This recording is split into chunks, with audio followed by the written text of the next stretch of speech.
Welcome to the Genius Factory. Enjoy the video. You start by selecting exactly the row or rows you want to turn into columns. Copy them with Ctrl+C or the context menu. This preserves formatting and formulas.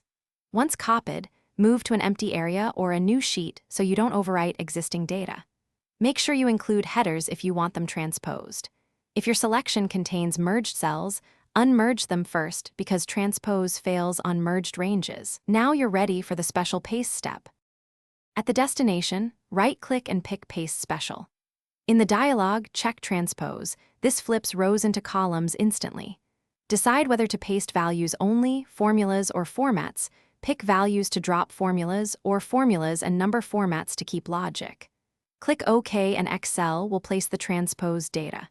If you want a dynamic link instead, use paste link after transpose or the transpose function. But note that the transpose function creates an array that updates when source changes. Finish by adjusting widths and reapplying formatting or conditional rules so the new columns display cleanly. Verify formulas.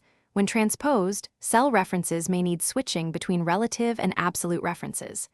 If Paste Special fails, check for merged cells, a protected sheet, or an overlapping selection. Unmerge, unprotect, or choose a larger destination. If you need a live connection, use the transpose formula for dynamic updates. Otherwise, paste values to freeze results and finalize the sheet. Thanks for watching. If you found this helpful, don't forget to like and subscribe.